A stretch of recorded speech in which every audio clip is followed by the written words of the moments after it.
This is your master teacher Surabhi Gupta from Vedantu and मेरी कक्षा में आपका स्वागत है.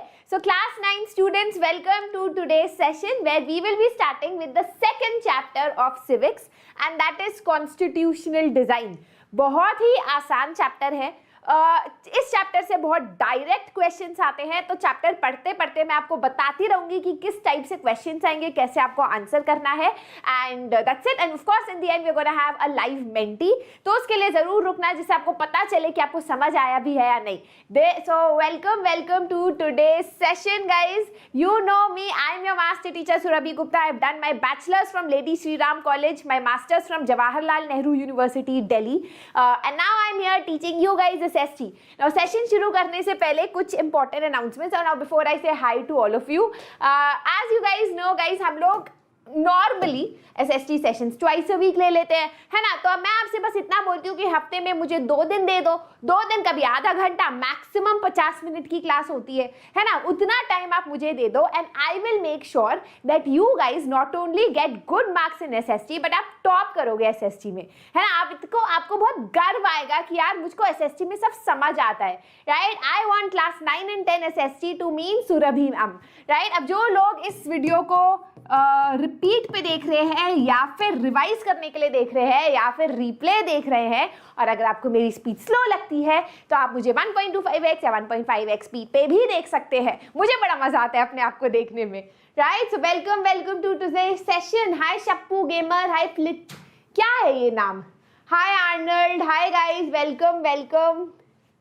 हाय ज्योत्सना. जल्दी से वीडियो को थम्स अप दे दो अगर आपने अभी तक नहीं दिया है. तो अगर आप चैनल पे नए हो तो सब्सक्राइब करना मत भूलना, क्योंकि सब्सक्राइब करने से आपके बैंक अकाउंट में 20,000 रुपए नहीं आएंगे, लेकिन आपके दिमाग में नॉलेज जरूर आएगी एंड आप एग्जाम में अच्छा कर पाओगे, because you will have notifications of all our live sessions, तो आप कुछ मिस नहीं करोगे, राइट. हाँ, खुशी हुई थी ना 2 सेकंड के लिए. Happy Guru Purnima to you to Avantika. Alright. अब काफी बच्चे कह रहे हैं मैम सोशलिज्म इन रशिया शुरू करो, तो गाइज इसके बाद वही चैप्टर हम करेंगे, चिंता करने की कोई जरूरत नहीं है.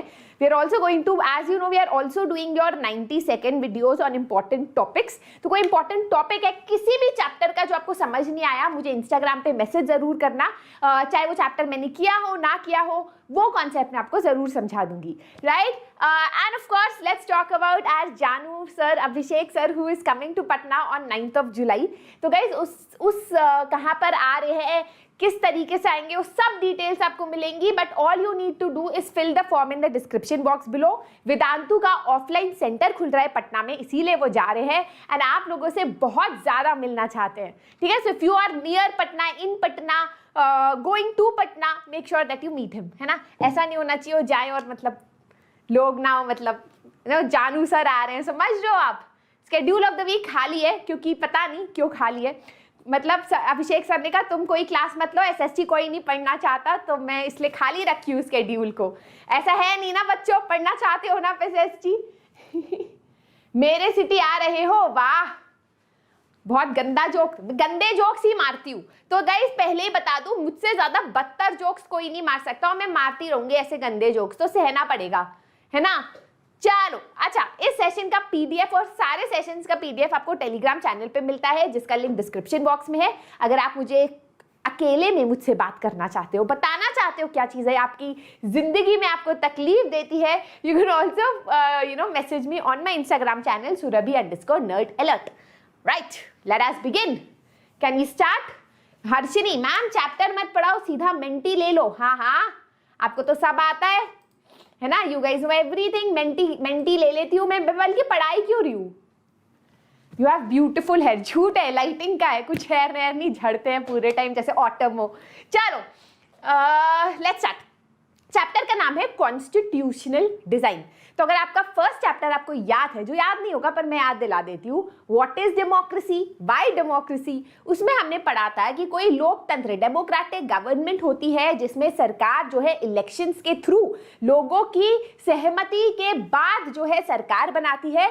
But that is not it. After it has formed government, उसके बाद भी it can be called a democracy if it respects the constitution.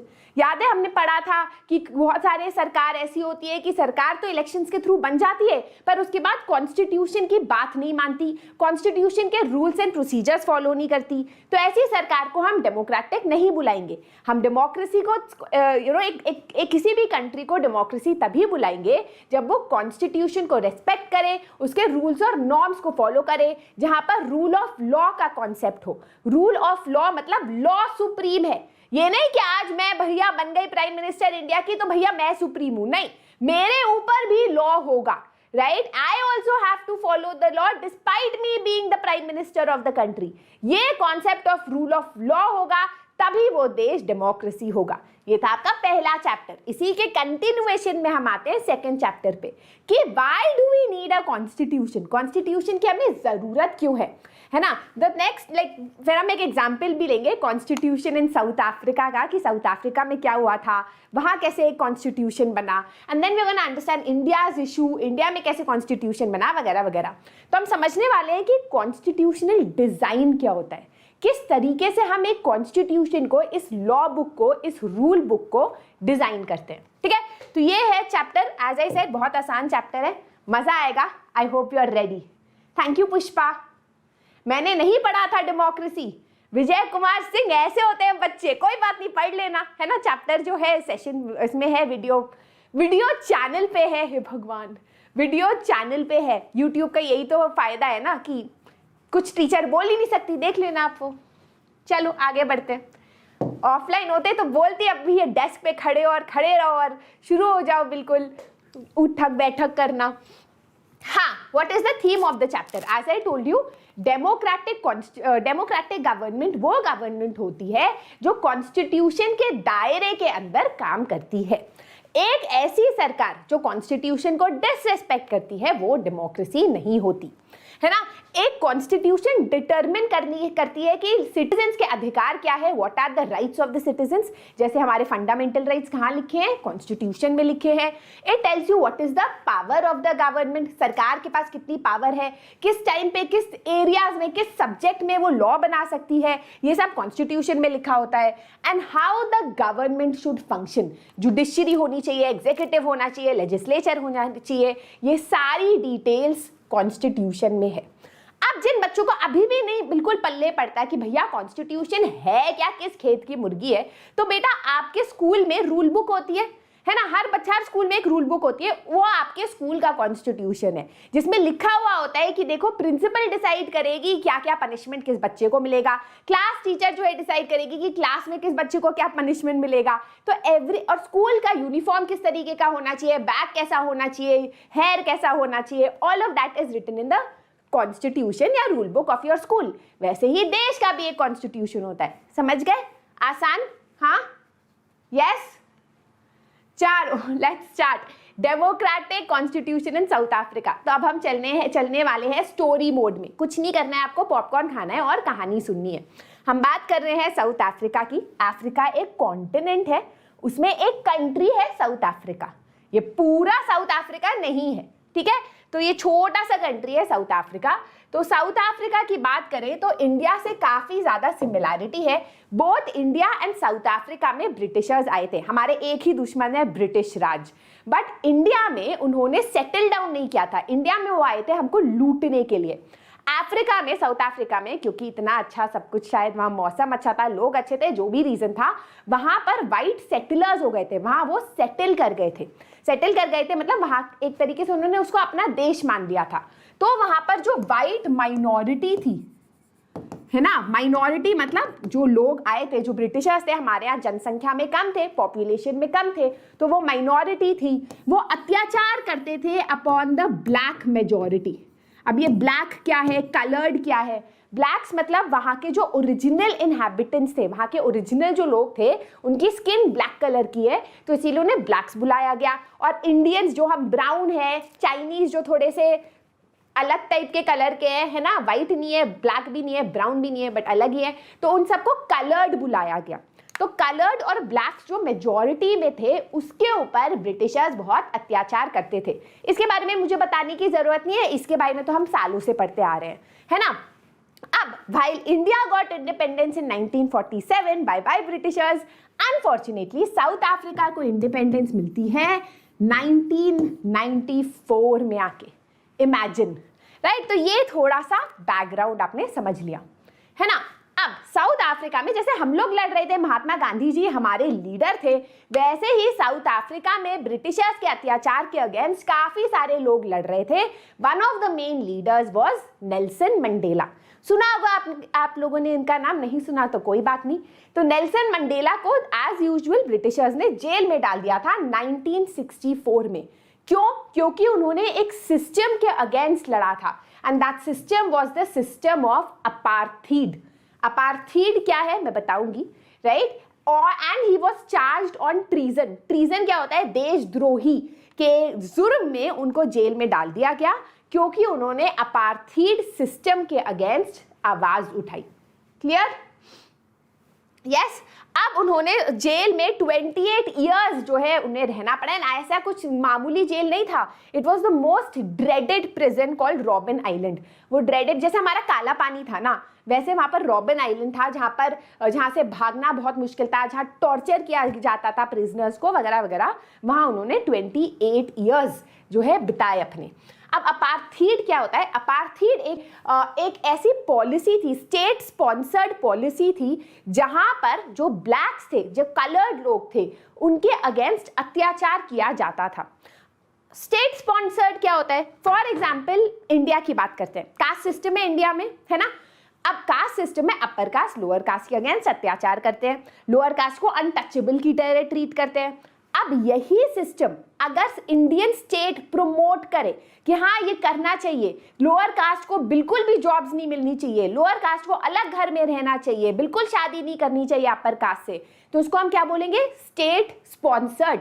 क्योंकि एक तरीके से जो सरकार है वो इसको स्पॉन्सर कर रही है, इसको पुश कर रही है। वैसे ही वहां जो अपार्थीड सिस्टम था, रेशियल डिस्क्रिमिनेशन था, discrimination on the basis of नस्ल, रेस। रेस मतलब आप कहाँ के हो, आपका स्किन कलर, है ना, आप ब्रीड आपका, आप कहाँ के हो, right. On the basis of that जो है वहां की सरकार डिस्क्रिमिनेट करती थी। लोग ही नहीं करते थे, सरकार भी डिस्क्रिमिनेट करती थी। It was an official policy of racial discrimination that went on from between 1948 to 1989। एक एग्जाम्पल लेते हैं इसका।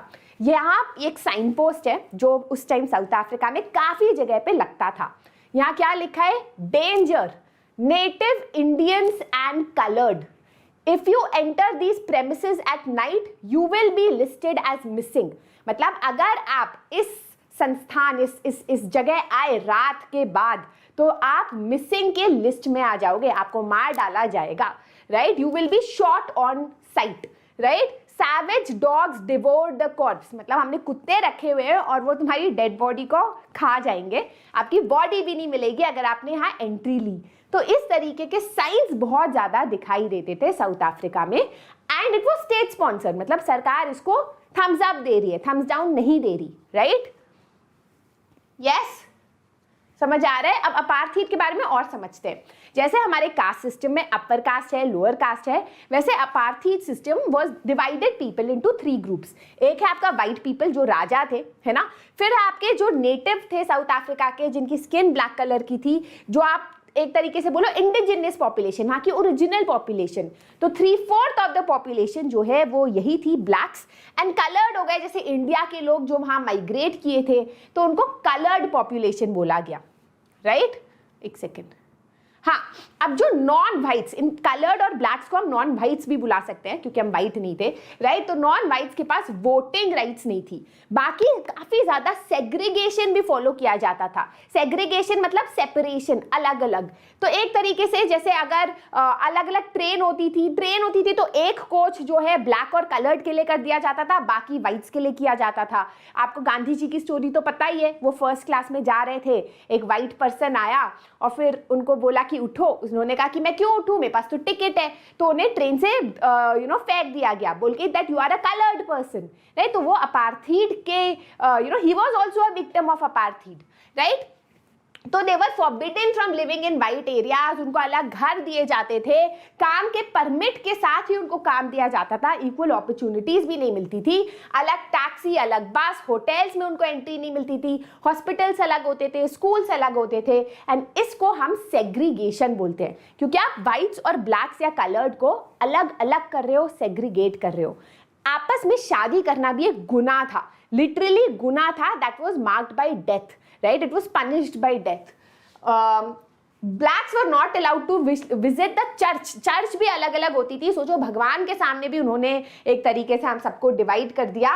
And blacks were not even allowed to form political parties या फॉर्म एसोसिएशंस, तो उनको बोल दिया गया था कि आप एक ग्रुप में प्रोटेस्ट नहीं कर सकते, एसोसिएशन फॉर्म नहीं कर सकते, राइट। तो यहाँ पर एक बीच है, बीच के ऊपर आपको दिख रहा है कि एक वार्निंग साइन है जहाँ लिखा हुआ है कि इस लॉ के अंतर्गत blacks are not allowed to enter this beach. तो ऐसे काफी सारे बोर्ड्स लगे रहते थे। क्लियर बेटा? सेग्रीगेशन वर्ड का मतलब होता है सेपरेट, जैसे वेस्ट का हम सेग्रीगेशन करते हैं ना, ड्राई वेस्ट, वेट वेस्ट, है ना, वैसे ही लोगों का इन्होंने सेग्रीगेशन कर दिया था कि आप अलग हो, आपस में मिलने की कोई जरूरत नहीं है, आपस में एक स्कूल या एक चर्च में जाने की जरूरत नहीं है, सेग्रीगेट कर दिए गए हो आप, राइट। अब since the 1950s now guys, obviously इतना ज्यादा अत्याचारी ये सिस्टम था, इसके अगेंस्ट एक प्रोटेस्ट शुरू हो गया, right. So there was a party called the African National Congress that started a struggle against the policies of segregation. African National Congress वैसे ही है जैसे इंडिया में इंडियन नेशनल कांग्रेस थी, क्या उन दोनों में कोई रिलेशनशिप है? नहीं। कांग्रेस वर्ड मतलब यूनियन, कमिंग टुगेदर, ऑर्गेनाइजेशन, है ना, तो इसलिए अफ्रीकन नेशनल कांग्रेस, राइट। तो उन्होंने काफी ज्यादा अपार्थीड को अपार्थीड के अगेंस्ट अपनी आवाज उठाई। It's not just this party, world over इस सिस्टम के अगेंस्ट आवाज उठनी शुरू हो गई थी, राइट। इस जब ये हो रहा था, आपको तो पता ही है ब्रिटिशर्स का क्या रिस्पॉन्स होता है, they continue to put people of blacks, of coloured in jail, उनको बहुत ज्यादा टॉर्चर किया जाता था। It was so bad at one point कि काफी सारे लोग मिसिंग हो जाते थे, काफी ब्लैक्स मिसिंग हो जाते थे, and people would not know where their family members were, है ना, इतना ज्यादा अत्याचार का पॉइंट पहुंच गया था। अब क्या हुआ? Obviously the protest and struggles against apartheid धीरे धीरे स्टार्टेड इंक्रीजिंग। एक ऐसा पॉइंट आ गया कि सरकार को लगा कि भाई हम इस प्रोटेस्ट को रोक नहीं पा रहे, कितने लोगों को तुम मारोगे और कितने लोगों को जेल में डाल पाओगे। प्लस इंटरनेशनल प्रेशर भी बढ़ गया था इस पूरे सिस्टम के against. Finally, the white regime changed its policy. Discriminatory laws were repealed. Repealed मतलब जो laws थे जो discriminate करते थे blacks के against, जो उन पे अत्याचार करते थे, उसको repeal कर दिया गया, उसको हटा दिया गया, उसको वापस ले लिया गया, राइट। पॉलिटिकल पार्टीज के ऊपर जो बैन लगाई गई थी वो भी हटा दी गई। पहले जब पॉलिटिकल पार्टीज पे बैन लगा दी, इसीलिए नेल्सन मंडेला को अरेस्ट भी कर पाए वो, पर अब वो बैन भी हटा दिया गया। 28 इयर्स के बाद नेल्सन मंडेला जो है जेल से निकले और लोगों ने फाइनली एक विक्टोरियस रोर दिया कि भाई हमारे जो है लीडर अब जेल से फ्री हो गए, राइट। 26 अप्रैल 1994 को एक new Republic of South Africa जो है एस्टैब्लिश हुआ, जहां पर एक न्यूली डेमोक्रेटिक नेशन बॉर्न हुआ, and that was the nation of South Africa. अभी तक वो एक डेमोक्रेसी नहीं थी, अभी तक वो एक ऑटोक्रेसी थी, एक तरीके से ब्रिटिश रूल था वहां पर, कोलोनियलिज्म था, बट अब वो एक डेमोक्रेटिक नेशन बन गया। अब क्वेश्चन आता है कि once you have got independence, once you have achieved independence, उसके बाद अगला स्टेप क्या आता है? अगला स्टेप आता है कॉन्स्टिट्यूशन लिखने का। बट ये क्वेश्चन आता है कि कॉन्स्टिट्यूशन लिखने की क्या जरूरत है? इंडिपेंडेंस तो आपको मिल गई, बल्ले बल्ले तो आपने कर ली, तो चिल करो ना, आराम से रूल करो। Why do you need a constitution? This question should come to your mind. But नहीं आ रहा ना, आपको तो ये दिमाग में आ रहा है कि क्यों पढ़ना पड़ रहा है, आराम करना चाहते हैं हम लोग लाइफ में, right? We'll talk about that. So Nelson Mandela gave a very beautiful line. I have fought against white domination and I have fought against black domination. इसका क्या मतलब? व्हाइट डोमिनेशन तो समझ आ गया, ब्रिटिश राज। ब्लैक डोमिनेशन, तो अगर आप Nelson Mandela के बारे में थोड़ा और पढ़ोगे तो आपको पता चलेगा कि जब when he was talking about independence, तो उनके आसपास के जो ब्लैक्स होते थे ना, वो बोलते थे भैया हम आएंगे ना गद्दी पे तो इन सारे व्हाइट्स को सबक सिखाएंगे, सारे व्हाइट्स को वैसे ही ट्रीट करेंगे जैसे इन्होंने हमें ट्रीट किया। तो उसके लिए वो बोल रहे थे कि वो भी गलत है। ब्लैक डोमिनेशन और कोई भी तरीके का डोमिनेशन गलत है। I have cherished the idea of a democratic and free society in which all people live in harmony। ऐसी दुनिया जिसमें हम सब साथ मिलकर हारमोनियसली रहे, जिसमें सबको इक्वल अपॉर्चुनिटीज मिले। और ये भी बोलते हैं कि एक ऐसा आइडियल है ये जिसके लिए मैं मरने को तैयार हूँ। गांधी जी से काफ़ी ज़्यादा इंस्पायर्ड थे, that is why he gave this concept. Ma'am what is this standard meridian? बेटा स्टैंडर्ड मेरिडियन पढ़ो ना, 9th में पढ़ा चुकी हूँ, यहाँ आके क्यों बोल रहे हो? अच्छा 9th यही है, पढ़ा चुकी हूँ मैं चैप्टर में, इंडिया साइज एंड लोकेशन देख लो। Alright, towards a new constitution. As I said, जब हमें इंडिपेंडेंस मिल गई तो कॉन्स्टिट्यूशन लिखने की क्या जरूरत है ना? What was the need? Now guys, I want you to imagine this कि you are a black person and आपके अगेंस्ट बहुत डिस्क्रिमिनेशन हुआ है, आपके पापा, आपके दादाजी, आपका फॉर जनरेशंस इतना ज्यादा अत्याचार हुआ है कि ना आपके पास लैंड थी, ना आपके पास वोटिंग राइट्स थे, ना ही you are treated as a human being, है ना? Now you have gained independence, आपकी सरकार बनेगी, ब्लैक्स की सरकार बनेगी। नाउ ऑब्वियसली इसमें एक कॉमन रिएक्शन ये होता है कि अब हम रिवेंज लेंगे, है ना? That is a common human reaction कि अब हम रिवेंज लेंगे, जो हमारे साथ पीढ़ी पर पीढ़ी हुआ अब हम वो वाइट्स के साथ करेंगे। तो ऐसे सिचुएशन में नेल्सन मंडेला के पास एक बहुत बड़ा रिस्पॉन्सिबिलिटी था to bring the whites and blacks together, क्योंकि नेल्सन मंडेला गांधी जी से इंस्पायर्ड थे। उन्हें पता था an eye for an eye will make the world blind, मतलब अगर आप आंख के बदले आंख लोगे, अगर आप जो वाइट्स ने किया वो आप उनके साथ करोगे तो दुनिया अंधी हो जाएगी, है ना? तो वो ये नहीं चाहते थे, तो उन्होंने जो है एक तरीके से कॉम्प्रोमाइज लाने की कोशिश की between the whites and the blacks, right?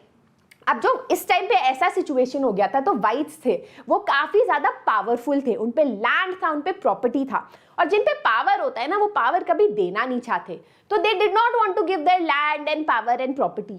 और जो ब्लैक्स थे वो चाह रहे थे कि यार ये सारी प्रॉपर्टी हमारे पास आ जाए और हम राज करें, है ना? हम वाइट्स को सबक सिखाए। तो इन दोनों के बीच में कैसे एक कॉम्प्रोमाइज लाया गया, राइट? भाई खराब हो गया, हाँ।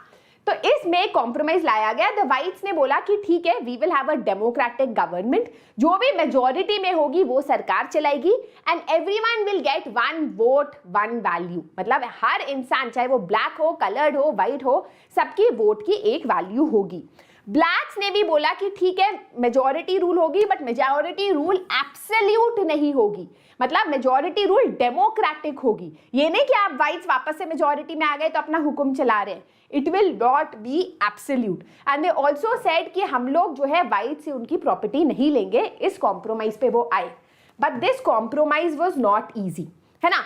अब again I want to ask you something. इस सिचुएशन में जब ब्लैक्स को इतने सालों तक अत्याचार के अंडर रखा, ऑब्वियसली वो काफी ज्यादा डिस्ट्रस्ट में थे, उनको कोई ट्रस्ट नहीं आ रहा था कि वाइट्स अपनी बात पे कायम रहेंगे या नहीं। और जो वाइट्स थे वो भी काफी डरे हुए थे कि अब इंडिपेंडेंस मिल गई है, अब ब्लैक जो है हमारे ऊपर अत्याचार करेंगे। सो दोनों साइड पे काफी ज्यादा ट्रस्ट इश्यूज थे, राइट? तो इस सिचुएशन में constitution comes into help, right? क्योंकि कॉन्स्टिट्यूशन एक ऐसी किताब है जिसमें प्रॉपर रूल्स लिखे जाते हैं, राइट? जैसे होता है ना, आप में और आपके भाई में बहुत लड़ाइयाँ हो जाती है, बहुत लड़ाइयाँ, सर खींच लेते हो भैया, एक दूसरे के ऊपर बर्तन फेंकने लगते हो, मैं तो ऐसी लड़ती थी।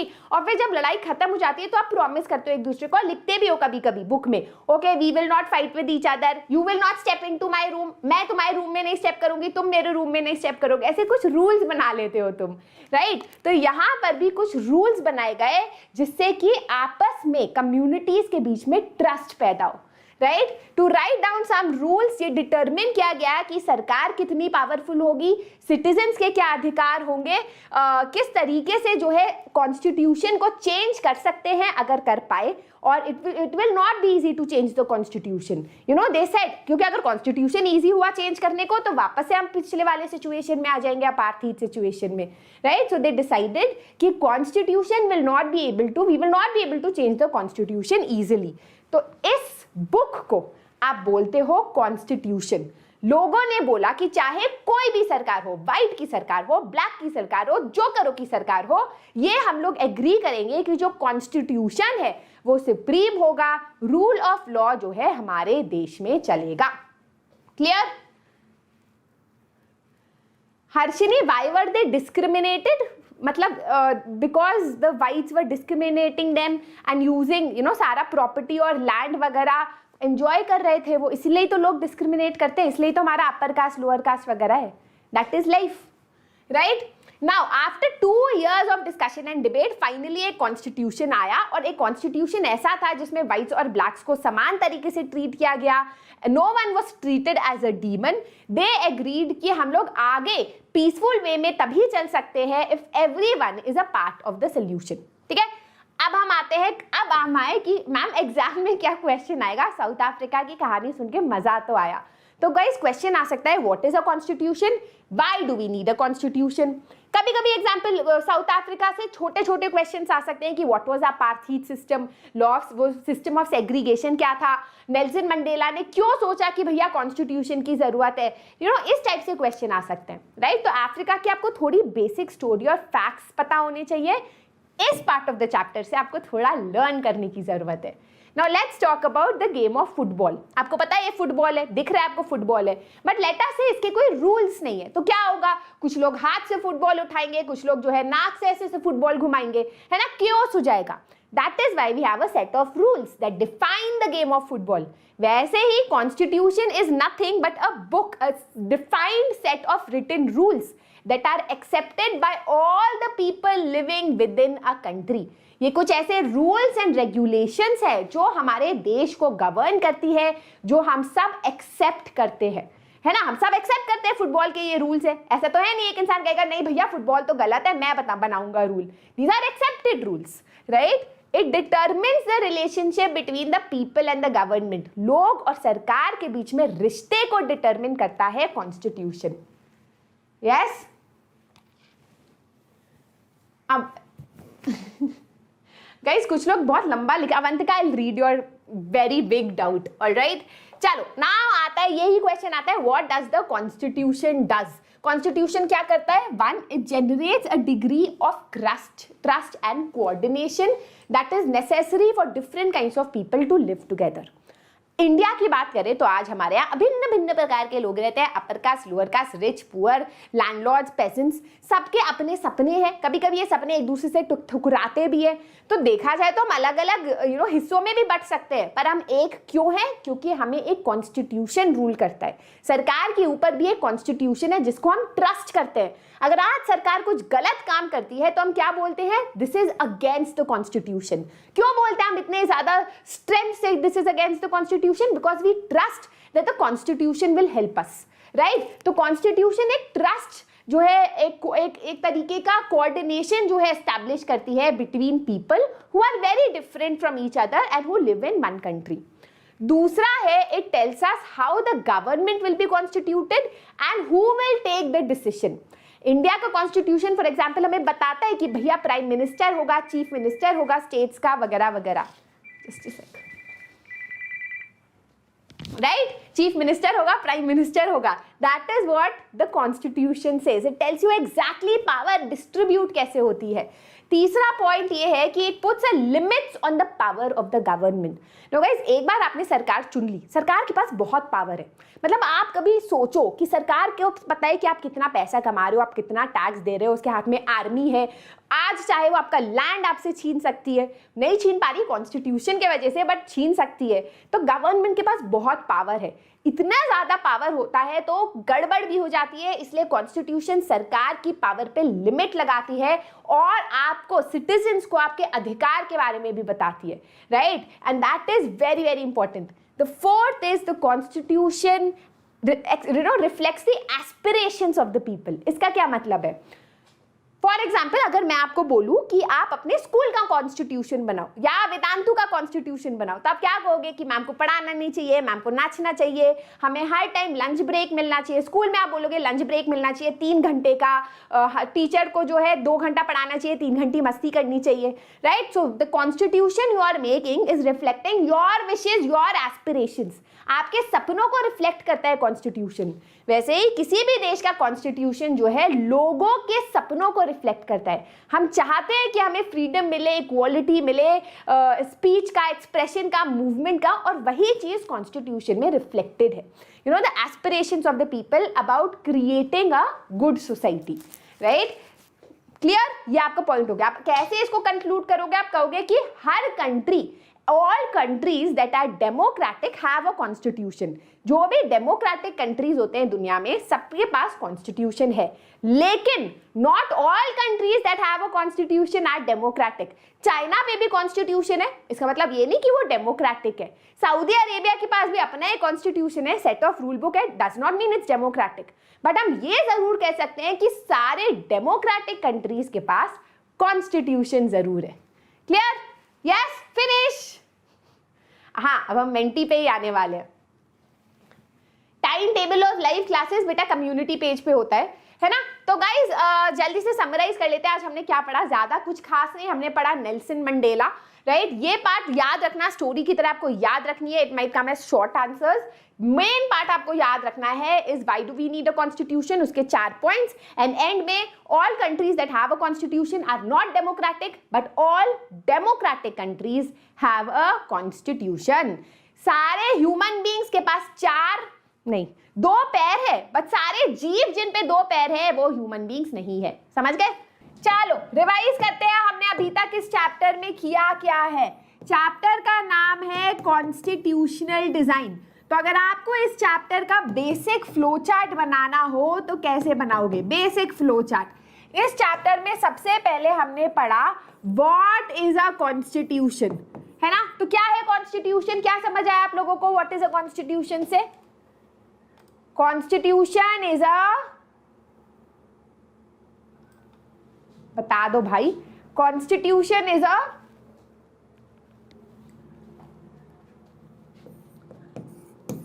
set of rules and guidelines that is used to govern a country, है ना? राइट? ये है आपका बेसिक कॉन्स्टिट्यूशन। फिर हमने पढ़ा कि भैया why do we need a constitution with the example of South Africa.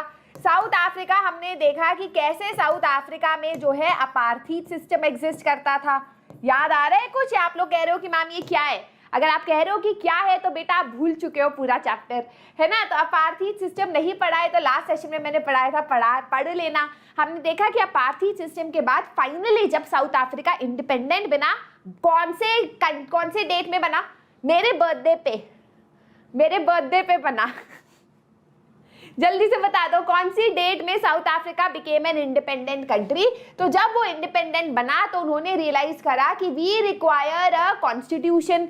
Why do we require a constitution? क्योंकि एक नई सरकार आ रही थी, एक डेमोक्रेटिक नेशन एस्टैब्लिश हो रहा था, जिसे वहां के रूल्स, वहां के कॉन्स्टिट्यूएंट फंडामेंटल रूल्स डिफाइन हो, जिसे आपस में व्हाइट्स और ब्लैक्स एक दूसरे पे ट्रस्ट कर पाए। इसीलिए कॉन्स्टिट्यूशन बनाना बहुत ज्यादा जरूरी था। Right, very good. 26 अप्रैल 1994, है ना? And then we looked at why do we need a constitution. अब जल्दी से 4 पॉइंट्स बता दो why do we need a constitution का। गाइस इतना तो, इससे ज्यादा ब्राइट कैसे करूं? बस ये ब्राइटेस्ट है, बता दो। Why do we need a constitution? 1, to generate trust, है ना? अब क्या होता है कि एक देश में अलग अलग भिन्न प्रकार के लोग रहते हैं, लोअर कास्ट भी, अपर कास्ट भी, अमीर भी, गरीब भी, हिंदू भी, मुस्लिम भी, और हम आपस में कैसे ट्रस्ट करें कि आज कोई मेजॉरिटी कम्युनिटी हमारे ऊपर अत्याचार नहीं करेगी? हम कैसे भरोसा करें कि ब्रिटिशर्स के बाद एक और सरकार नहीं आएगी जो हमारे ऊपर अत्याचार करे? इसीलिए टू जनरेट ट्रस्ट हम एक कॉन्स्टिट्यूशन बनाते हैं। जैसे जब लड़ाई हो जाती है भाई बहनों में, हम क्या कहते हैं? और आगे से रूल रखते हैं कि तुम मेरे रूम में नहीं आओगे और मैं तुम्हारे रूम में नहीं आऊंगी, और तुम लिख लेते हो ना इसको कि ये हमारा रूल है आज से। तो इससे ट्रस्ट डेवलप होता है। और क्या रीजन है? It specifies how the government works. Exactly कैसे गवर्नमेंट को काम करना चाहिए ये कॉन्स्टिट्यूशन स्पेसिफाई करता है। Any other point? For equality. Nisha जरूरी नहीं है, मतलब फॉर इक्वालिटी। और बताओ? यस, क्योंकि सरकार के पास अनलिमिटेड पावर है तो it limits the power of the government, it limits the power of the government. And चौथा पॉइंट, आखिरी पॉइंट, वेरी गुड मानवी, चौथा पॉइंट, अगर आप लोग जो हो या फिर बहुत सारे लेटर्स से, क्या बोलूं मैं, अगर चलो आप लोग जो स्कूल का कॉन्स्टिट्यूशन बना रहे हो तो आप लोग ऐसी चीजें लिखोगे कि लंच ब्रेक 2 घंटे का होना चाहिए, टीचर को मस्त कपड़े पहन के आना चाहिए, पढ़ाई नहीं होनी चाहिए, सिर्फ मस्ती होनी चाहिए। तो आप जो कॉन्स्टिट्यूशन लिख रहे हो वो क्या रिफ्लेक्ट कर रहा है? Yes, it expresses the aspirations of the people, it reflects, the constitution reflects the aspirations of people, अबे of the citizens living in the country। ये क्या हुआ? ठीक है, चलो कोई बात नहीं, है ना, आप समझ गए। This is what we have done till now in the chapter. समझ गए आप? Yes yes. साउथ अफ्रीका वाला पार्ट कट हो गया है तो आपके स्कूल में हो गया होगा बेटा, वैसे सीबीएसई ने तो नहीं किया है कट, है ना। चलो अब हम लोग चैप्टर को आगे पढ़ने वाले हैं। तो गाइज अब हमारी कहानी आगे बढ़ती है। हमने बेसिक समझ लिया कि कॉन्स्टिट्यूशन क्या होता है, साउथ अफ्रीका के एग्जाम्पल के माध्यम से हमने ये भी समझ लिया कि हमें कॉन्स्टिट्यूशन की क्या जरूरत है। अब हम समझने वाले हैं कि इंडिया पे आने वाले हैं, अपने देश पे आने वाले हैं समझने के लिए कि इंडियन कॉन्स्टिट्यूशन कैसे बना, What was the path towards making the Indian Constitution, और इंडियन कॉन्स्टिट्यूशन बनाने के पीछे की फिलॉसफी क्या है, फिलॉसफी वर्ड का मतलब क्या है, हम ये सब समझने वाले हैं। तो लेट अस बिगिन। अब गाइस क्वेश्चन आता है एग्जाम में, what was the situation under which the constitution was made. Directly हम क्वेश्चन और आंसर के थ्रू आखिरी का पार्ट करेंगे क्योंकि ये थोड़ा कंफ्यूजिंग है ना। अब ये क्वेश्चन आता है, बुक सामने है तो लिख लो, ठीक है। ये क्वेश्चन आते हैं तो आप क्या लिखोगे कि मेकिंग ऑफ द कॉन्स्टिट्यूशन एक आसान काम नहीं था, लड्डू बनाने जैसा काम नहीं था, ये बहुत ही ज्यादा मुश्किल काम था। बहुत चैलेंजिंग सर्कमस्टेंसेस के अंदर कॉन्स्टिट्यूशन मेकर्स ने हमारी ये रूल बुक बनाई। क्यों? सबसे पहला प्रॉब्लम था भाई, हाँ अबे आगे बढ़ जा, नहीं बढ़ेगा। ओके, सबसे पहला प्रॉब्लम था that now we had to transfer power to the people of India. अभी तक हमको ब्रिटिश सरकार रूल कर रही थी तो उस टाइप का एक फ्रेमवर्क बना हुआ था पिछले 150-200 साल से। उससे पहले भी कभी डेमोक्रेसी, लोकतंत्र नहीं थे हमारे देश में। पहली बार we were becoming a democratic country, तो we were changing from a status of subject to citizens. Subject मतलब अभी तक हमारे ऊपर पावर लगाई जा रही थी, हमारे पास पावर नहीं थी, अब हम नागरिक बन रहे थे, अब हम सिटीजन्स बन रहे थे, है ना। तो that was a very big task. दूसरा है पार्टीशन। इंडिया जब बना तो आसानी से नहीं बना, बहुत ब्लडी वे में बना। हमें 2 हिस्सों में काट दिया गया, इंडिया और पाकिस्तान। दोनों तरफ से बहुत ज्यादा मैसेकर हो रहे थे, हम एक दूसरे को मार रहे थे, रिलीजियस हेट्रेड फैल रही थी। यहाँ से बहुत सारे लाखों लोग, पाकिस्तान से बहुत लाखों लोग इंडिया आ रहे थे। इस सिचुएशन में जहाँ पर इतनी रिलीजियस हेट्रेड है, हमें एक ऐसा कॉन्स्टिट्यूशन बनाना था जहाँ पर सबके बारे में हम सोच के समान तरीके से इक्वालिटी के थ्रू हम रूल्स एस्टैब्लिश कर पाए। So that was the second challenge that we were facing. The third is the princely states. अब प्रिंसली स्टेट्स थोड़ा सा ध्यान में रखो। तो जैसे गाइस इंडिया है तो पहले क्या था, इंडिया के कुछ एरियाज जैसे प्रेसिडेंसी ऑफ मद्रास, बॉम्बे, ये डायरेक्टली ब्रिटिश रूल के अंडर थे, है ना। बट कुछ एरियाज थे जिसको हम प्रिंसली स्टेट्स भी बोलते हैं, right, that were not directly under the British rule. मतलब वो ऐसा था कि वो एरियाज इंडियन राजा ही रूल कर रहे थे और जो इंडियन राजा थे वो ब्रिटिशर्स के अंडर थे, राइट। तो वो जो प्रिंसली स्टेट्स थे उनको ब्रिटिशर्स ने बोला कि तुम्हारी मर्जी, तुम्हें इंडिया ज्वाइन करना है, तुम्हें पाकिस्तान ज्वाइन करना है, तुम्हें इंडिपेंडेंट रहना है, तुम जानो। इस सिचुएशन में ब्रिटिशर्स जो है हमें छोड़ के अपना चले गए थे कि भैया हम तो जा रहे हैं, तुम संभालो अपनी नैया। अब this was not a good situation for us.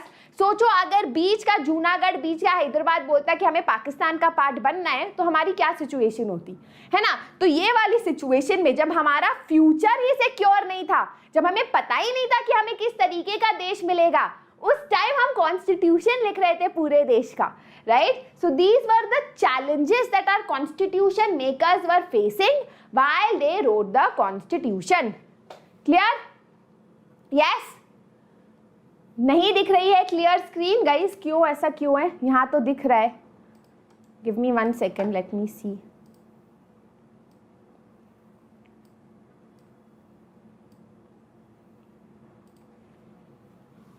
ठीक है, all right.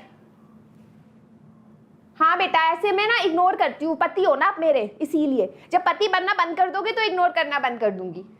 What is princely states? तो गाइज मैं बताई ना कि कुछ कुछ स्टेट्स थे, जैसे हैदराबाद हो गया, जम्मू हो गया, जहाँ पर इंडियन प्रिंस, इंडियन राजा जो थे वो रूल कर रहे थे उस एरिया को, और जो इंडियन राजा थे वो ब्रिटिशर्स के अंडर थे। और कुछ कुछ एरियाज थे जैसे बॉम्बे हो गया, बंगाल हो गया, जो ब्रिटिशर्स डायरेक्टली रूल कर रहे थे।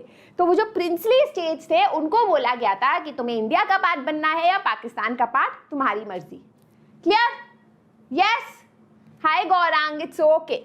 अब हम आते हैं the path to the Indian constitution. अब इतने चैलेंजेस के बाद जब हमने कॉन्स्टिट्यूशन बनाई तो हमने कौन सा रास्ता चुना? ठीक है, तो अनलाइक साउथ अफ्रीका के कॉन्स्टिट्यूशन में एक बहुत बड़ा चैलेंज था। वो चैलेंज क्या था? वो ये था कि वहां पर जब उन्हें इंडिपेंडेंस मिली तो लोगों को अभी तक नहीं पता था कि उन्हें किस टाइप का कॉन्स्टिट्यूशन चाहिए। उसी टाइम जब उनको डेमोक्रेसी मिल गई, जब उनको फ्रीडम मिल गई, तब उन्हें बैठ के सोचना पड़ा कि चलो अब हमें करना क्या है। बट इंडिया में ऐसा नहीं था। इंडिया में बहुत पहले से ही हमने सपना सजाना शुरू कर दिया था कि हमें किस टाइप का एक नेशन चाहिए, किस टाइप का लोकतंत्र का राष्ट्र चाहिए, राइट। तो we already had an idea about what we wanted in life, right. तो क्वेश्चन क्या आता है एग्जाम में? Very important question. The makers of the Indian Constitution did not have to create a consensus about democratic India. Justify your answers with suitable examples. मतलब हमारे जो constitution makers थे, जो हमारे नेशनल लीडर्स थे, उन्हें बैठ के कंसेंसस मतलब एग्रीमेंट, है ना, उन्हें एग्रीमेंट नहीं करना पड़ा कि चलो सब बैठ के बात करते हैं कि किस टाइप का हमें देश चाहिए, क्योंकि हमारे एग्रीमेंट पहले से ही था कि हमें किस टाइप का देश चाहिए। पहले से ही हमने डिसाइड कर रखा था हमें क्या चाहिए, राइट। तो ये आप जस्टिफाई कैसे करोगे? तो आपकी बुक में पॉइंट्स है। As I said, I have made today's PPT so that easy हो आपको चैप्टर पढ़ना, नहीं तो कंफ्यूजिंग हो जाता है। तो पहला है agreement developed during the freedom struggle, है ना। तो जब हम लोग ब्रिटिशर्स के अगेंस्ट लड़ रहे थे, हम सिर्फ ब्रिटिशर्स के अत्याचार के अगेंस्ट ही नहीं लड़ रहे थे, हम ये भी सोच रहे थे कि हमें अपना देश कैसा बनाना है। हम लोग लोअर कास्ट अपर कास्ट से लड़ रही थी कि जब हमको फ्रीडम मिलेगा तो हमें इक्वालिटी चाहिए। वुमेन मेन से लड़ रहे थे कि जब हमें इक्वालिटी मिलेगा तो हमको इक्वल राइट्स चाहिए। तो एक तरीके से when we were fighting against the British, we were also arguing, we were also deliberating, हम आपस में डिस्कस कर रहे थे कि जब हमें इंडिपेंडेंस मिलेगा तो किस तरीके का राष्ट्र हम लोग एस्टैब्लिश करेंगे। Clear? Yes? Alright. It was also a struggle to rejuvenate our country and transform our society and politics. हमारे समाज को, हमारे पॉलिटिक्स को हम कैसे ट्रांसफॉर्म कर सकते हैं, कैसे बदल सकते हैं, उसकी भी बात हम लोग कर रहे थे, राइट। अब क्या हुआ कि गाइज इस पॉइंट पे मतलब ऑब्वियसली किस तरीके का राष्ट्र होगा इस पे कंसेंसस नहीं था, हम आपस में लड़ रहे थे। लेकिन हम सब एक चीज पे एक चीज पे क्या बोलते हैं, जैसे we all of us were what's the word, जैसे हम सब एक, हमारे संस्कार एक थे। हाँ, हमारे डिफरेंस ऑफ ओपिनियंस थे पर हमारे संस्कार एक थे। हमें पता था कि हमें जो देश चाहिए उसमें इक्वालिटी होगी, उसमें फ्रीडम होगा, उसमें मेजॉरिटी रिलीजन नहीं होगा। ठीक है, तो हमारे संस्कार एक थे पर हमारे ओपिनियंस अलग अलग थे।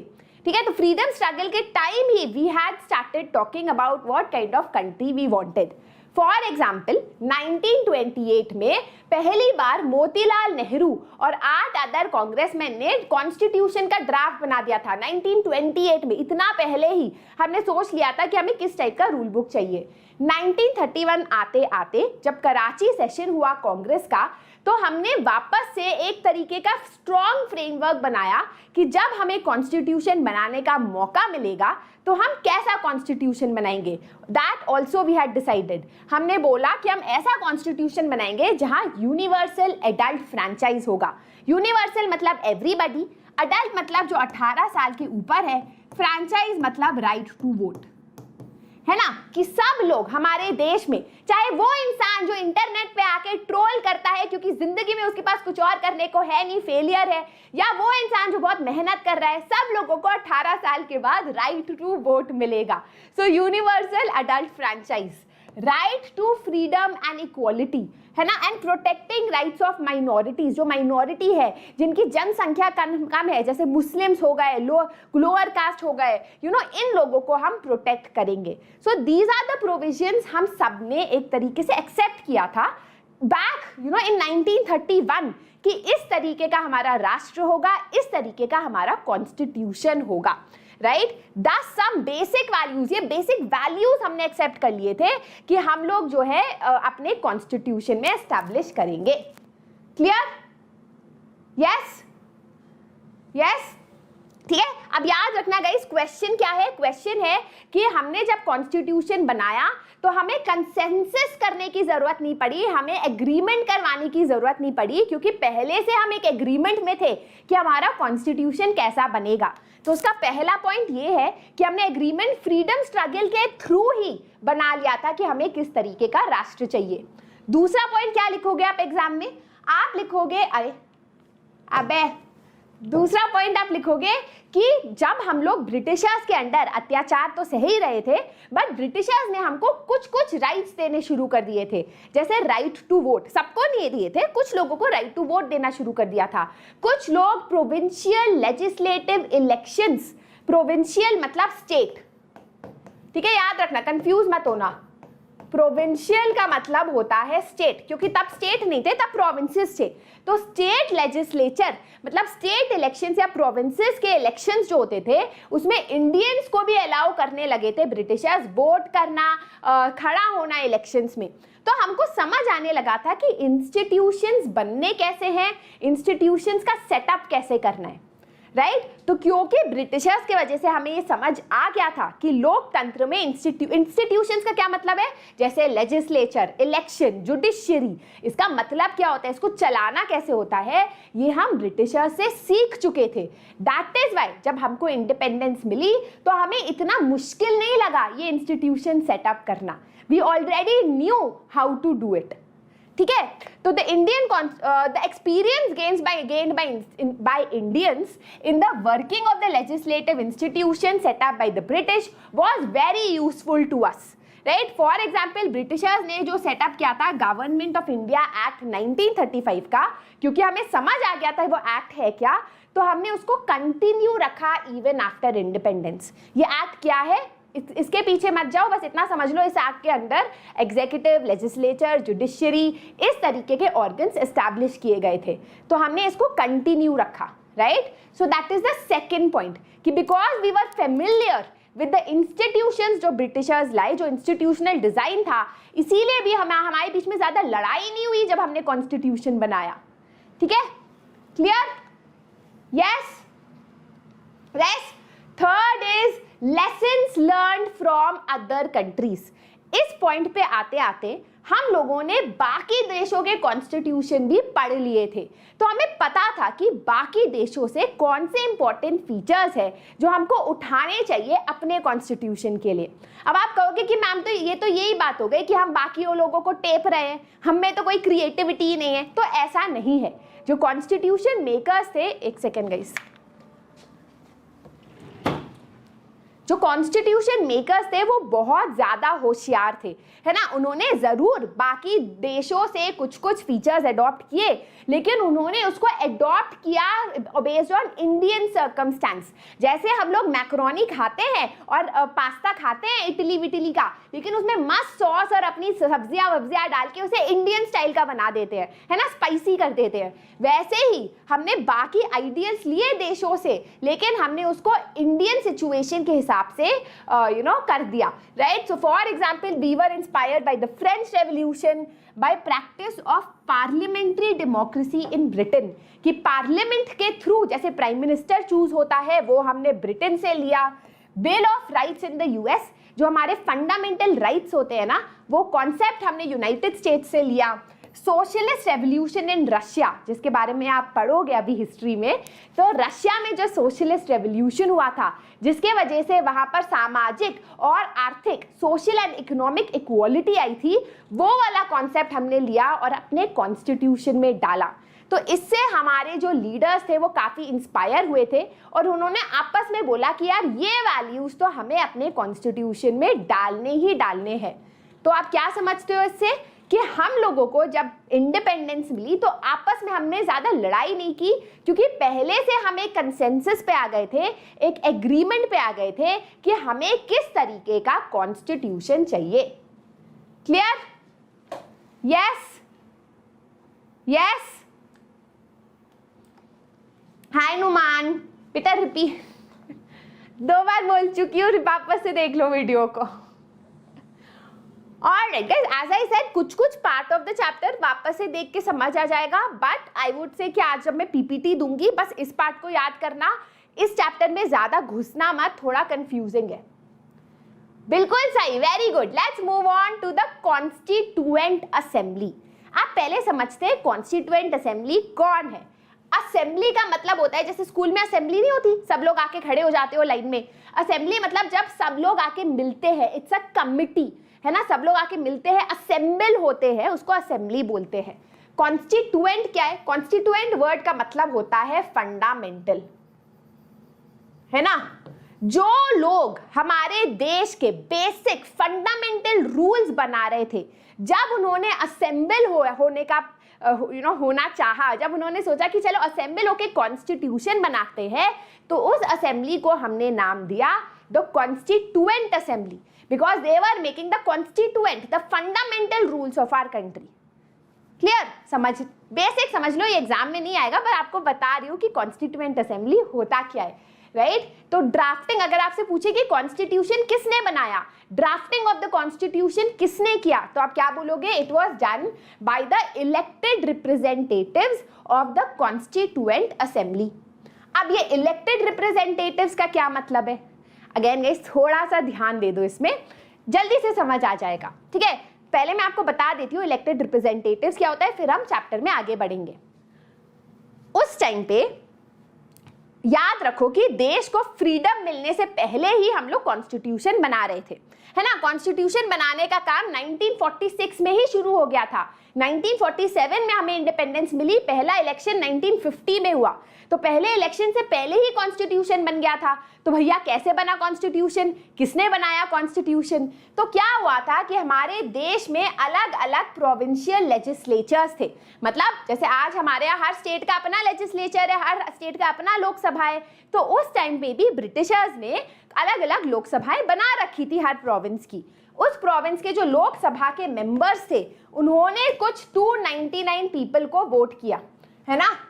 हाँ, 299 मेंबर्स को वोट किया और इन मेंबर्स ने मिलके जो है हमारा कॉन्स्टिट्यूशन बनाया। तो दे आर इलेक्टेड रिप्रेजेंटेटिव्स, उनको इलेक्ट किया गया है ना, वो रिप्रेजेंट कर रहे हैं पूरे देश के सारे प्रोविंसेस को, राइट। प्रोविंस मतलब स्टेट, इतना बेसिक समझ लो, ठीक है। सो हमारे इलेक्शंस हुए to the constituent assembly in July 1946। जो प्रोविंसेस के लेजिस्लेचर थे उन्होंने 299 मेंबर्स को वोट किया। फिर उन्होंने दिसंबर 1946 ऑनवर्ड्स 3 साल तक जो है, हाँ सॉरी 4 साल तक, जो क्या बोल रही हूँ मैं, हाँ सॉरी 3 साल तक जो है कॉन्स्टिट्यूशन बनाया। The assembly adopted the constitution on 26 of November 1949। तो दिसंबर 1946 में कॉन्स्टिट्यूशन बनना शुरू हुआ, नवंबर 1949 में कॉन्स्टिट्यूशन बनना खत्म हुआ। Now this part is important, even though 26 नवंबर 1949 में कॉन्स्टिट्यूशन बन गया था, it came into effect on 26 जनवरी 1950। क्यों ऐसा क्यों किया गया? आज कुछ बच्चों को पता होगा इसका आंसर।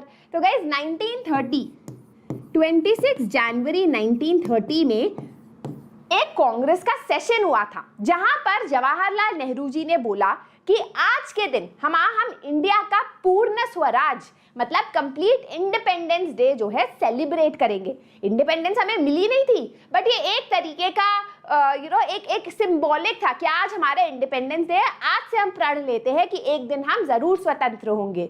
तो उस दिन को कमेमोरेट या याद रखने के लिए हमने 26 जनवरी को कॉन्स्टिट्यूशन को इफेक्ट पे लाए, मतलब उस दिन को हम रिपब्लिक डे की तरह सेलिब्रेट करते हैं।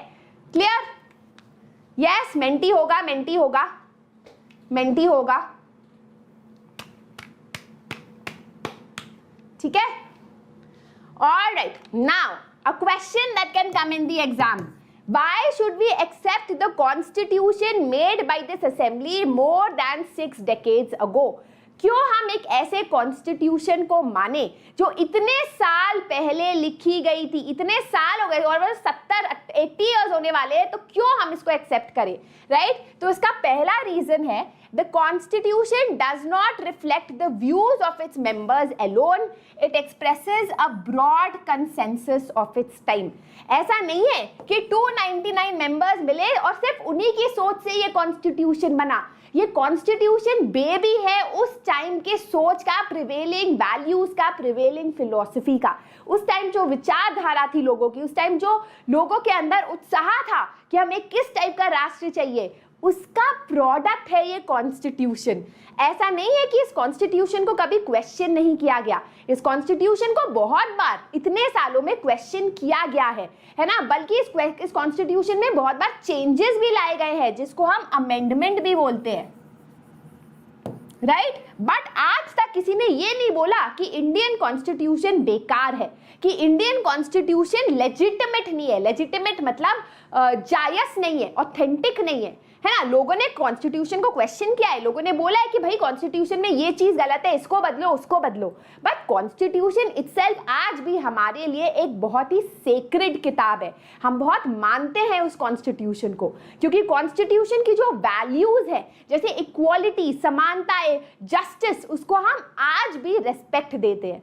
इसीलिए कॉन्स्टिट्यूशन को we still continue to follow it even after it was written so many decades ago, right? अब गाइज ये इंडिया की एक बहुत बड़ी अचीवमेंट है, क्योंकि आज के टाइम पे अगर देखें, बहुत सारे देशों में बात हो रही है कॉन्स्टिट्यूशन को वापस से लिखने की। बहुत सारे देशों में तो कॉन्स्टिट्यूशन की कोई वैल्यू ही नहीं रही, कॉन्स्टिट्यूशन को एक बेसिक पेपर की तरह मान लिया गया है। तो it is a big achievement for India that even today after so many years constitution हमारे लिए इतनी ज्यादा वैल्यू रखती है, ठीक है? दूसरा रीजन आप क्या दोगे? इट्स लाइक चल जा, जैसे दिमाग को नहीं करते चल जा एग्जाम के time. Reason number 2, the constituent assembly represented the people of India. यहां पर एक बड़ा सा क्वेश्चन मार्क आएगा। हाउ कैन वी से कि constituent assembly represented the people of India? जब कॉन्स्टिट्यूएंट असेंबली के 299 मेंबर्स इलेक्ट हुए थे, तो उनको इंडिपेंडेंट इंडियंस ने इलेक्ट नहीं किया था, है ना? तब हमें इंडिपेंडेंस ही नहीं मिली थी, तब इलेक्शंस ही नहीं हुए थे। तो कॉन्स्टिट्यूएंट असेंबली को तो किसी और ने इलेक्ट किया था, लोगों ने तो इलेक्ट नहीं किया था। So there was no universal adult franchise, है ना? There was no universal adult franchise. तो कैसे हुए थे मेंबर्स वोट? तो मैं आपको बता चुकी हूँ कि पूरे देश के जो प्रोविंसेस थे, उसमें जो लेजिस्लेचर थे, स्टेट के जो लोकसभा थे, है ना, जो ब्रिटिशर्स ने बनाए थे, वहां के जो लोकसभा मेंबर्स थे, जो इंडियन मेंबर्स थे, उन्होंने जो है 299 मेंबर्स को वोट दिया था। तो ये जो लोग थे पूरे देश से आए थे, पूरे देश के रिप्रेजेंटेशन था यहाँ पर, है ना। तो एक तरीके से एक अच्छा ज्योग्राफिकल रिप्रेजेंटेशन था हमारे कॉन्स्टिट्यूएंट असेंबली में। नॉर्थ के लोग भी थे, साउथ के लोग भी थे, ईस्ट के लोग भी थे, वेस्ट के भी लोग थे, सेंट्रल के भी लोग थे, है ना। लोअर कास्ट भी थे, अपर कास्ट भी थे, अमीर भी थे, गरीब भी थे, हर टाइप के लोग जो है कॉन्स्टिट्यूएंट असेंबली में मिलके आके उन्होंने हमारा संविधान कॉन्स्टिट्यूशन बनाया था, संविधान, है ना, रचा था उन्होंने, राइट। तो बोला जाता है कि सही बात है कि बिना यूनिवर्सल अडल्ट फ्रैंचाइज के कॉन्स्टिट्यूएंट असेंबली एस्टैब्लिश जरूर हुई थी, पर अगर इलेक्शंस होते भी तब भी यही कॉन्स्टिट्यूएंट असेंबली इलेक्ट होती है। इतनी ज्यादा रिप्रेजेंटेटिव थी, इसमें इतना ज्यादा रिप्रेजेंटेशन था कि जो उन्होंने कॉन्स्टिट्यूशन बनाया वो लेजिटिमेट है, वो जायज है, वो आज भी हम मानते हैं। क्लियर? यस। कितने प्रोविंसेस थे शप्पू? ये तो मुझे नहीं पता बेटा, चेक कर लो, है ना। तो आप क्या बोल रहे थे कि कॉन्स्टिट्यूएंट असेंबली हम क्यों मानते हैं आज कॉन्स्टिट्यूशन को? क्योंकि जिन्होंने कॉन्स्टिट्यूशन को बनाया, जो कॉन्स्टिट्यूएंट असेंबली थी, वो इंडिया को, पूरे देश को रिप्रेजेंट करते थे। इसीलिए आज देश का कोना कोना जो है कॉन्स्टिट्यूशन को मानता है। अब कुछ लोग बोलते हैं कि उस टाइम पे इंडियन नेशनल कांग्रेस एक डोमिनेंट पार्टी थी, तो जो कॉन्स्टिट्यूशन है वो तो इंडियन नेशनल कांग्रेस के लोगों ने ही बनाया, 90% लोग तो इंडियन नेशनल कांग्रेस के थे, तो सही थोड़ी ना ये कॉन्स्टिट्यूशन, क्यों एक्सेप्ट करें हम एक पार्टी की कॉन्स्टिट्यूशन। पर गाइज याद रखने की बात यह है कि उस टाइम की जो इंडियन नेशनल कांग्रेस थी वो बहुत ज्यादा रिप्रेजेंटेटिव थी, उसमें बाकी सारे छोटे छोटे पार्टीज भी इंडियन नेशनल कांग्रेस के पार्ट हो गए थे, है ना, चाहे वो हिंदू महासभा हो या चाहे वो सेक्युलर पार्टी हो, तो अलग अलग छोटे छोटे पार्टीज भी कांग्रेस के पार्ट बन गए थे। कांग्रेस में असेंबली में अलग तरीके का सामाजिक एक रिप्रेजेंटेशन था। As I said, lower caste भी थे, गरीब लोग भी थे, बहुत गरीब नहीं बट था, रिप्रेजेंटेशन था। क्लियर? यस, समझ आ रहा है? ऑलराइट, द थर्ड रीजन, ठीक है, and the final reason, the manner in which the constituent assembly works gave sanctity to the constitution। क्यों आज हम इस कॉन्स्टिट्यूशन को मानते हैं? क्योंकि जिस तरीके से कॉन्स्टिट्यूएंट असेंबली डिसीजन पे आया वो बहुत ही ज्यादा लेजिटिमेट था, जायज था। फॉर एग्जाम्पल, लेटर से मैं आज आपको बोलूं कि जो 299 मेंबर्स थे ये कमरे में गए, कमरे को लॉक किया, आपस में घुसूर पुसूर किया और कॉन्स्टिट्यूशन बना दिया, तो आप कहोगे ये क्या बात हुई मैम, ये तो गलत है, क्या घुसूर पुसूर चल रही थी, है ना, किस बारे में वो लोग सोच रहे थे, ये तो हम नहीं मानेंगे। बट यहाँ पर जो उन्होंने डिस्कशन और डिबेट किया, that was done in a systematic, open and consensual manner, right, and it was consensual. ऐसा जब डिसएग्रीमेंट होते थे तो एग्रीमेंट पे लोग आते थे और फिर वो कॉन्स्टिट्यूशन में प्रोविजन डाला गया। सो जो भी कॉन्स्टिट्यूशन बना छुप के नहीं बनाया गया, it was done in a systematic, open and consensual manner. क्योंकि it was done in this way, that is why today we accept the constitution, है ना। तो ये हुआ कैसे था? How did it happen? तो काफी इंटरेस्टिंग है। तो कॉन्स्टिट्यूशन का पहला ड्राफ्ट जो एक होता है ना कि सिर्फ एक कच्चा धागा जो बनाया, वो B.R. अम्बेडकर जी ने बनाया। B.R. अम्बेडकर जी बहुत ज़्यादा एजुकेटेड थे, उनको लीगल, कॉन्स्टिट्यूशनल, दुनिया भर के कॉन्स्टिट्यूशंस के बारे में काफ़ी कुछ पता था।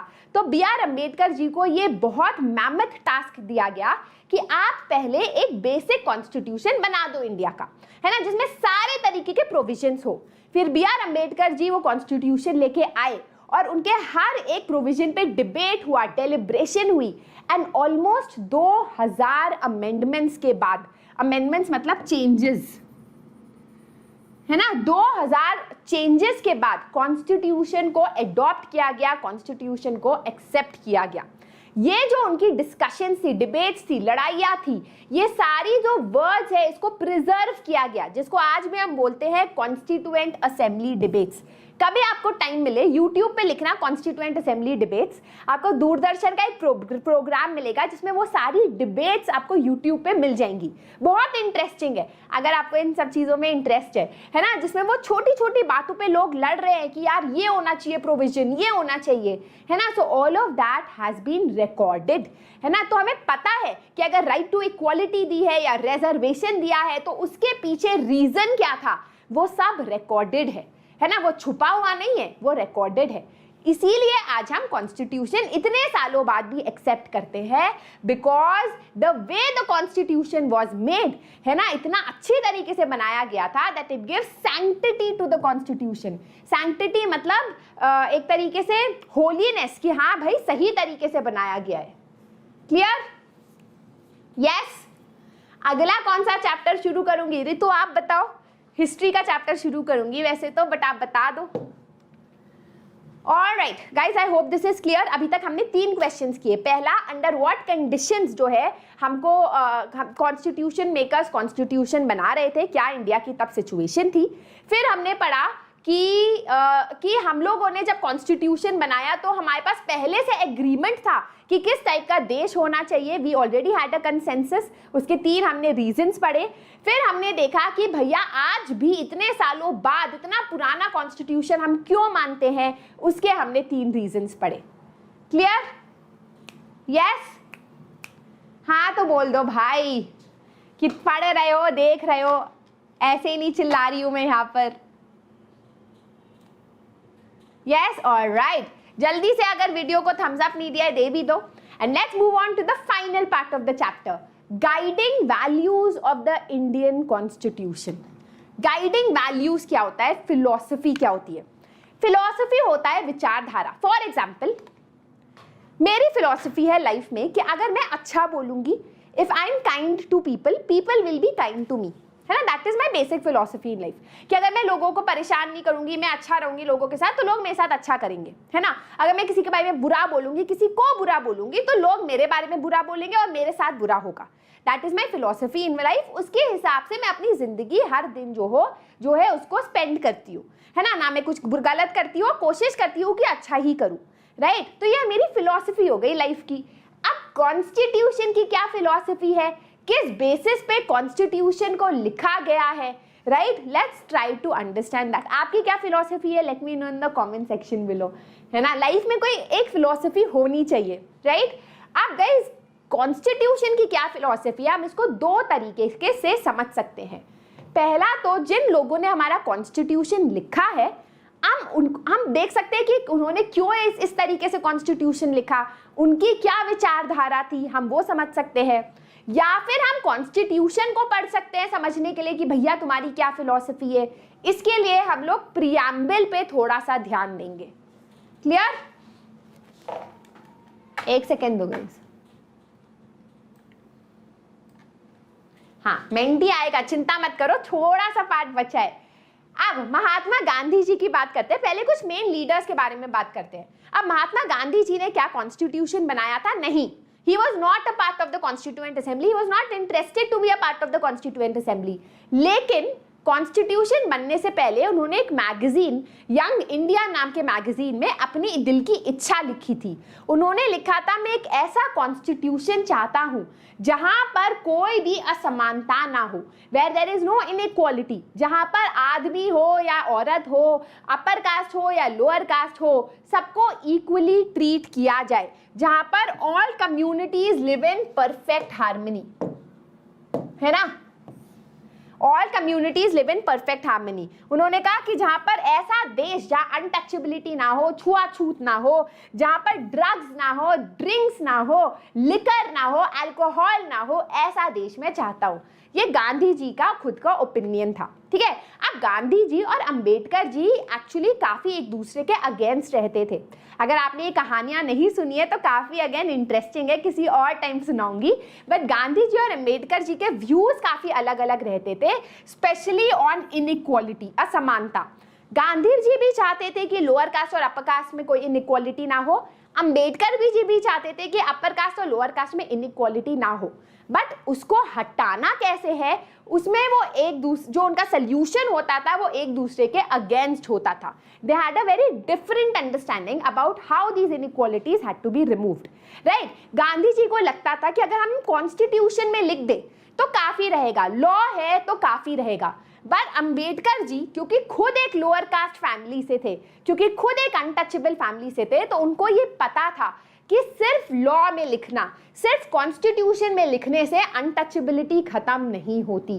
सिर्फ गांधी जी के चाहने से अनटचेबिलिटी, छुआछूत जो इतना ज्यादा समाज में एंट्रेंच्ड है, घुसा हुआ है, वो खत्म नहीं होता।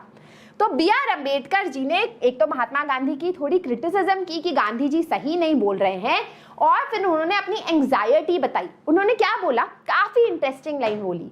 उन्होंने बोला कि इस कॉन्स्टिट्यूशन में हमने सबको राइट टू इक्वालिटी दिए, हमने सबको समानता दिए, चाहे वो लोअर कास्ट हो अपर कास्ट हो, है ना। हमने सबको one man one vote one value दिया है। यही तो है यूनिवर्सल अडल्ट फ्रैंचाइज की, सब लोग, मैन मतलब मैन वुमेन, सबको एक वोट मिलेगा जिसका एक वैल्यू होगा, चाहे आप अपर कास्ट हो, लोअर कास्ट हो, अंबानी हो या फिर मेरी तरह गरीब हो, है ना। तो सबको एक वैल्यू मिलेगा, एक वोट का एक वैल्यू। लेकिन अंबेडकर जी ने बोला कि ये सिर्फ पॉलिटिकल इक्वालिटी है, पॉलिटिक्स में समानता है।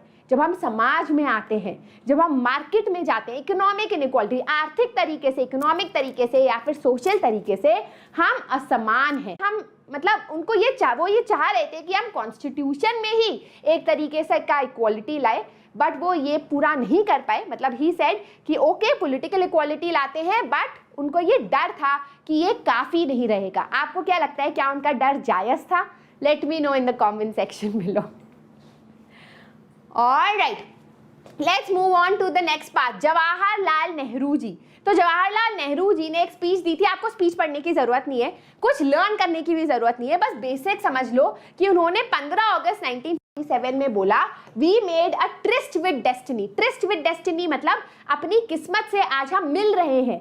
ट्रिस्ट मतलब जब आप मिलते हो, सीक्रेट मीटिंग, है ना। तो अब आज हम अपनी किस्मत से मिल रहे हैं 1947 पे, स्ट्रोक ऑफ मिडनाइट पे, जब हमें इंडिपेंडेंस मिली। वो उन्होंने बात की कि अब हमें एक ऐसा देश मिल रहा है, चाहे हमें बहुत ज्यादा खून खराबे के बाद ये देश मिला, पर ये देश हमारा है और हमें इसको चलाना है। तो उस बारे में उन्होंने अपनी फिलॉसफी बताई।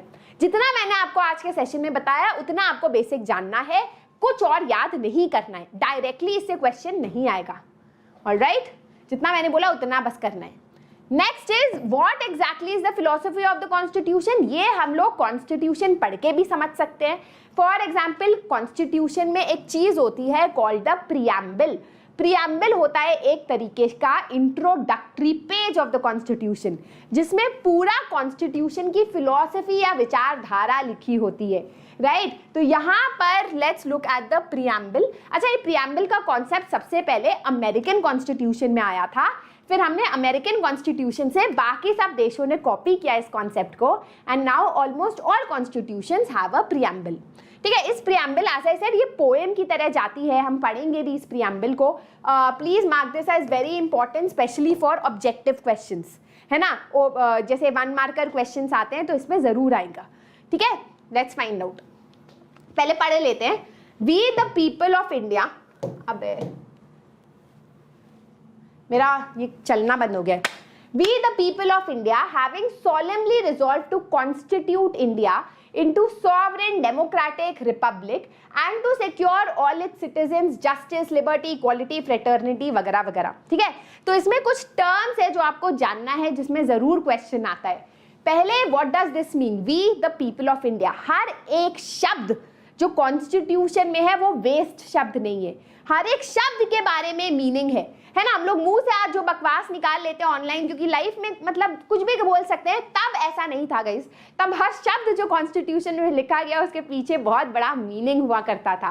तो we the people of India मतलब हम लोग, सिटीजन्स, नागरिक इस देश के, जिसके हाथ में आज पावर है, हम लोग जो है वो देश को चलाएंगे। We are inactive, we are the representatives of the people, you know. We are, हमारे हाथ में पावर क्यों है? लोगों के वजह से, राजा या भगवान के वजह से नहीं है। We are sovereign. सॉवरेन का मतलब है कि हम अपने डिसीजंस खुद बनाते हैं। ऐसा नहीं हम कहीं कहते हैं पाकिस्तान भैया, चाइना अंकल बता दो कि पाकिस्तान में करना क्या है। We make our decisions independently. Government of India को कोई डिक्टेट नहीं कर सकता। ठीक है, वी आर सोशलिस्ट। अब सोशलिस्ट वर्ड बाद में जो है इंट्रोड्यूस किया गया था कॉन्स्टिट्यूशन में।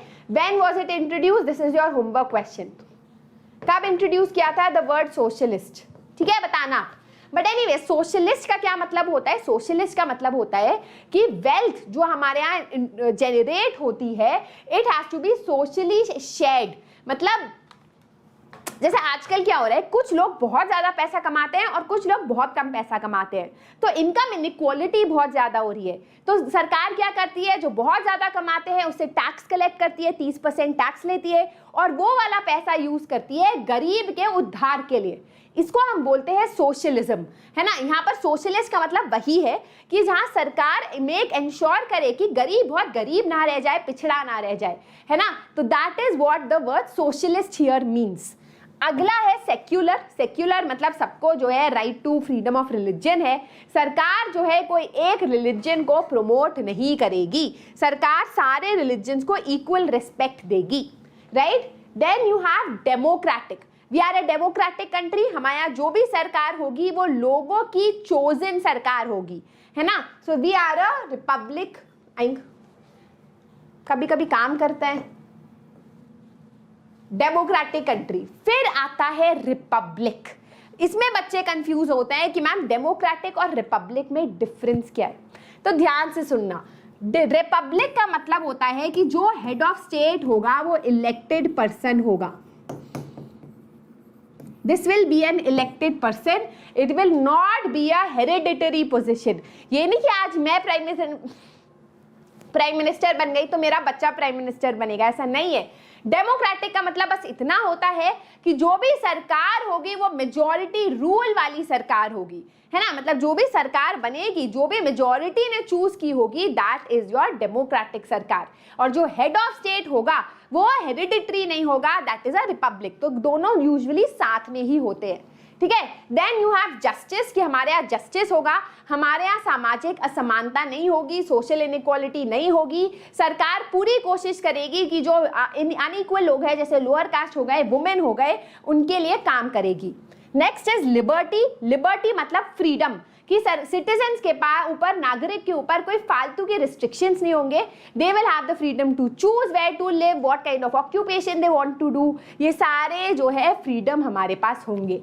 इक्वालिटी, सब इक्वल होंगे in the eyes of the law. Just because हम अमीर है डजंट मीन कि हमारे लिए कानून कुछ और होगा, ऐसा नहीं होगा। Then you have fraternity. Guys ये वैल्यूज है। ऑब्वियसली आप कहोगे मैम ऐसा तो नहीं होता, अमीर लोग तो कुछ भी कर लेते हैं। मतलब ये थ्योरी है, वो प्रैक्टिकल है ना।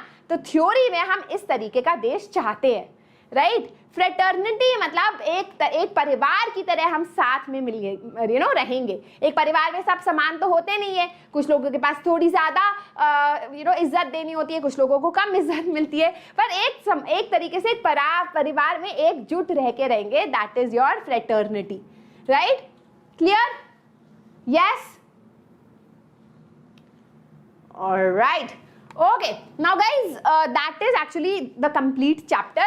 आखिरी में एक लाइन लिखी गई है जिसको मैं आपको समझा देती हूँ, इंस्टीट्यूशनल डिजाइन, है ना। What is institutional design? आप कॉन्स्टिट्यूशन में वैल्यूज दे दी गई है, जस्टिस, फ्रेटर्निटी, सॉवरेनिटी, सेक्युलर, है ना। ये सब तो वैल्यूज है, पर हम इसको इम्प्लीमेंट कैसे करेंगे? हम इसको इम्प्लीमेंट कर सकते हैं थ्रू इंस्टीट्यूशंस। जैसे जस्टिस को इम्प्लीमेंट किया जाता है थ्रू द जुडिशरी, है ना, वैसे ही सॉवरेनिटी को जो है इंप्लीमेंट किया जाता है थ्रू पार्लियामेंट। तो ये हो जाते हैं आपके इंस्टीट्यूशंस। तो कॉन्स्टिट्यूशन जो है आपको पूरा इंस्टीट्यूशनल सेटअप भी बताता है कि किस तरीके से पार्लियामेंट होगा, जुडिशरी होगा, एग्जीक्यूटिव होगा, पावर जो है सेंटर, स्टेट और लोकल गवर्नमेंट में डिवाइडेड होगा। सो all of that institutional setup is also properly defined in the constitution. Clear? हाँ, बहुत लीगल तरीके से जरूर लिखा है हमारे कॉन्स्टिट्यूशन में, बट आप और मैं हम समझ सकते हैं अगर हमने कॉन्स्टिट्यूशन पढ़ा, उस तरीके का एक इंस्टीट्यूशनल सेटअप हमारे संविधान में लिखा है, right. Next is the constitutional amendment. एक मिनट। Alright, final part. आप गाइस जस्ट क्योंकि हमारे कॉन्स्टिट्यूशन में इंस्टीट्यूशनल सेटअप और ये सब दिया गया है, हमारे कॉन्स्टिट्यूशन मेकर्स को पता था कि विद टाइम हो सकता है कि लोगों को लगे कि यार कभी कभी चेंजेस तो करने पड़ते हैं, है ना। मतलब नए प्रोविजंस लाने पड़ेंगे, पुराने प्रोविजंस हटाने पड़ेंगे। तो एक अमेंडमेंट का कॉन्सेप्ट भी दिया है कि if we want we can change certain provisions of the constitution and these are called constitutional amendment. All right, and that is it. Chapter is done. Guys, I hope आपको समझ आ गया। I hope कि आज मैंने जिस तरीके से समझाया उससे आपको ये समझ आ गया कि ये चैप्टर पढ़ना कैसे है, क्या चीज़ आपको याद करनी है, क्या चीज़ आप इग्नोर कर सकते हो, right? Okay, so the first homework question is where was the 1931 session of Indian National Congress held? दूसरा क्वेश्चन है the constituent assembly that wrote the Indian constitution had how many members? In which year did Motilal Nehru and others draft a constitution of India? These are your homework questions. Let me know your answers in the comment section below. आज का session का PDF I'll be posting on the Telegram channel, जिसका link आपको नीचे दिख जाएगा. I have my own Telegram channel called Social Studies with Surabhi, जो आपको मिल जाना चाहिए on Telegram. And if you do not get it, you can also message me on my Instagram ID surabhi_nerdalert. So guys, thank you Akshat. So guys, that is it. I hope आज आपको मेरा session अच्छा लगा हो, explanation अच्छा लगा हो. Please comment section में कुछ लिख के जाना जिससे मैं पढ़ पाऊँ, खुश हो पाऊँ. And I will see you in the next class where we will do the NCERT questions of this chapter. And अगला चैप्टर हम लोग सोशलिज्म वाला शुरू करने वाले हैं, but we are going to do more one shot videos of chapter जो हम कर चुके हैं. तो कौन सा चैप्टर जो हम कर चुके हैं उसमें आपको रिवीजन की जरूरत है, इंपॉर्टेंट क्वेश्चंस की जरूरत है? Let me know in the comment section below so that we can do that. This is your master teacher Surabhi signing out for the day. Bye bye.